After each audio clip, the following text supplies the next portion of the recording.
नमस्ते खुसरो बिटिया। I doctor Ramveer Singh Meena, assistant professor Swasthya and yoga department,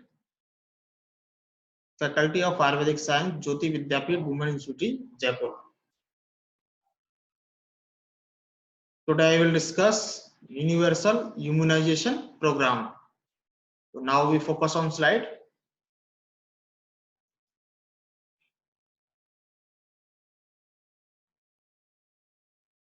Immunization is a part of RCH program, reproductive and child health, under the national health mission, यानी national health mission के अंतर्गत immunisation programme आता है and is placed at the ministry of health and family welfare, निर्माण भवन, new Delhi.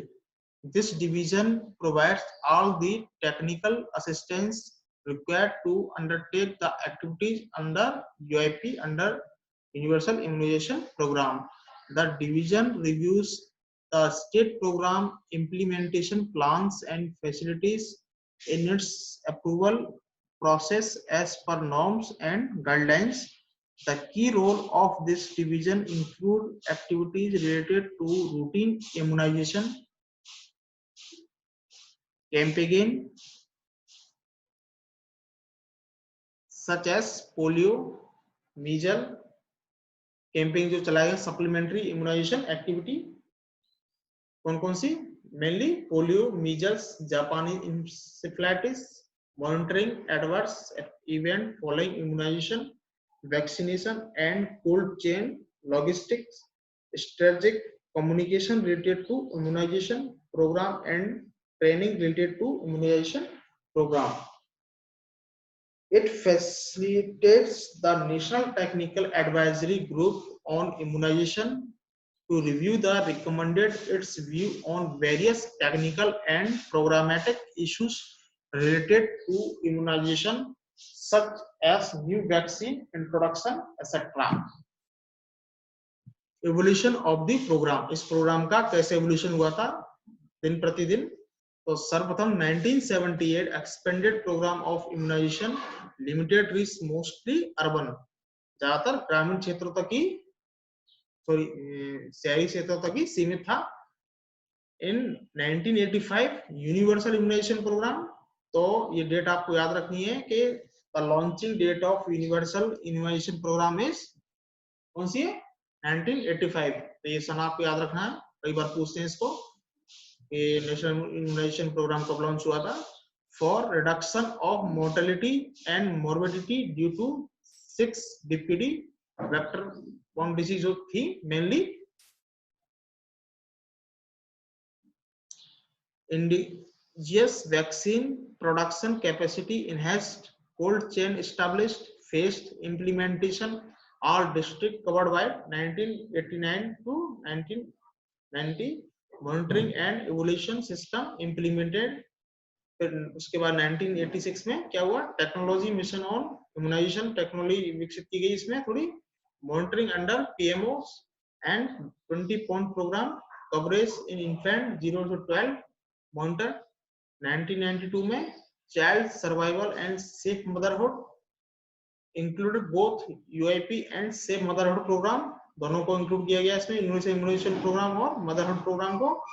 1997 reproductive child health first, और 2005 सबको पता है कि नेशनल रूरल हेल्थ मिशन की स्थापना हुई इसी इम्यूनाइजेशन प्रोग्राम के अंतर्गत. तो ये भी एक NHM का पार्ट है. In 2012 government of India declared 2012 as year of intensification of routine immunisation. तो ये आपको याद रखना है कि कौन से सन में डिक्लेयर किया गया, ठीक है. तो 2012 को year of intensification of routine immunisation.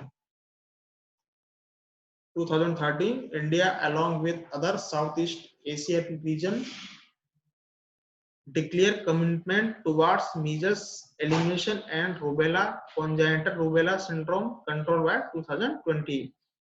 No 2014 no wild polio virus case was reported from the country from the last 3 years, and India has a historic achievement and was certified as polio free country. along with other Southeast Asia region countries of WHO.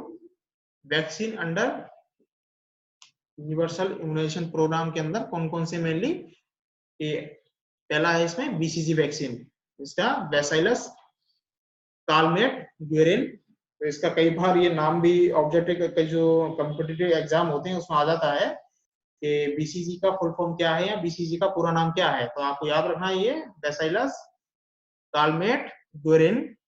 DPT सबको पता है, diphtheria pertussis and tetanus toxoid, oral polio vaccine, measles, hepatitis B, tetanus toxoid, Japanese encephalitis vaccine।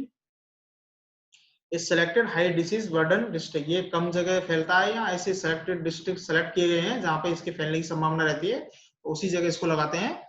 और human influenza vaccine, haemophilus influenza B type containing pentavalent vaccine, जो बताया था मैंने आपको, vaccination पढ़ाया था जब, इन सिलेक्टेड स्टेट, ये भी सिलेक्टेड स्टेट में ही है।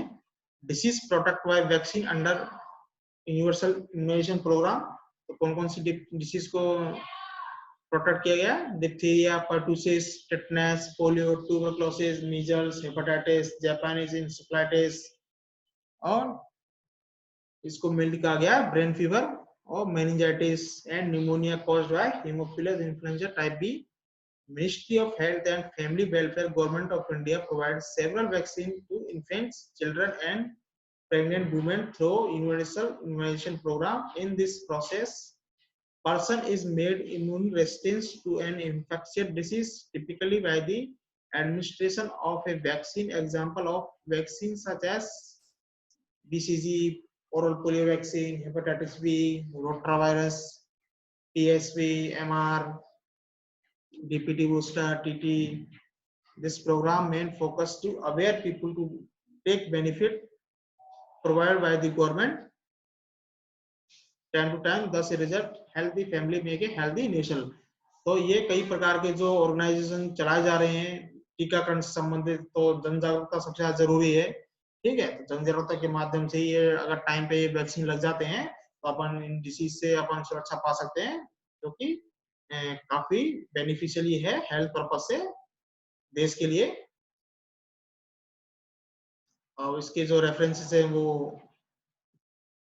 सेम ही है, और क्वेश्चन यहाँ से भी वही शॉर्ट या लॉन्ग क्वेश्चन बनने की, राइट शॉर्ट नोट्स और इम्यूनाइजेशन प्रोग्राम। तो कौन कौन से वैक्सीन कौन कौन सी डिसीज को ध्यान में रखते हुए लगाए गए हैं वो सबको ध्यान रखना है इसमें।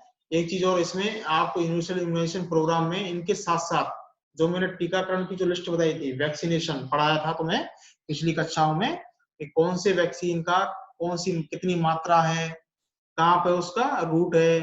ठीक है, तो वो सारा कुछ आपको कौन कौन सी डिजीज से ये सुरक्षा पैदा करता है वो सब कुछ आपको याद रखना है। जैसे बीसीजी सब कुछ, तो वो आप इसमें मेंशन कर सकते हो, वो यहाँ मैंने मेंशन नहीं किया टीकाकरण वाला, तो वहां से आप उसको मेंशन कर सकते हो अगर ये क्वेश्चन यहाँ आता है तो। आज के लिए काफी इतना ही, थैंक यू।